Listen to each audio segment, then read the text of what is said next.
When people think of World War II combat, they picture machine guns, tanks, and artillery flattening everything in their path. The bayonet feels like a relic by comparison, something left over from trench warfare or Napoleonic battlefields, but the truth is more unsettling. Bayonet fighting did not disappear in World War II. In some theaters, it became stranger, more psychological, and more desperate than ever before. These were not neat charges across open fields, they were close, brutal encounters shaped by terrain, fear, and training, and many of the tactics used would sound unbelievable if they weren't documented by the men who survived them. What follows are 6 bayonet tactics from World War II that defy the clean narratives of modern warfare and reveal how close combat really worked when guns failed, jammed, or ran dry. The first thing to understand is why bayonets were still relevant at all. Automatic weapons were powerful, but they were also unreliable in mud, snow, jungle humidity, and sand. Ammunition ran out, rifles jammed, visibility collapsed at night or in dense terrain. In those moments, the bayonet became the last guarantee of lethality. More importantly, it became a psychological weapon. Soldiers feared bayonets in ways they didn't fear bullets, and armies exploited that fear deliberately. One of the strangest bayonet tactics involved charging without firing a single shot. This was used by Japanese forces in the Pacific and by Soviet troops on the Eastern Front. The goal was not immediate killing but shock. A sudden silent rush in darkness or fog created panic, causing defenders to fire wildly, expose positions, or retreat. Once cohesion broke, bayonets finished the job. Modern soldiers applying this principle in training recognize the same logic in shock and awe entries.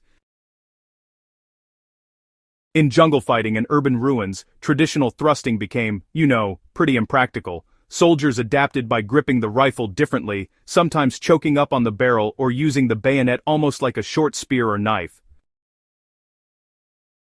Japanese troops were particularly trained in reverse grip techniques that allowed slashing motions in tight quarters.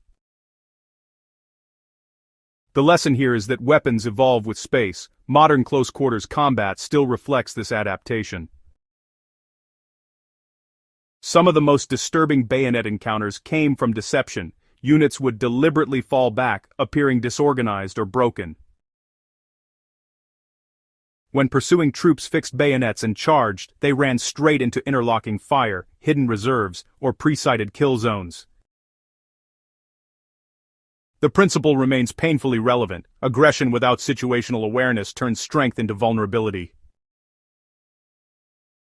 In trench and bunker fighting, firing a weapon could, give away your position or even ricochet dangerously. So, soldiers learned to advance with bayonets fixed, using the weapon not only to stab, but also to shove, hook, and pin opponents against walls.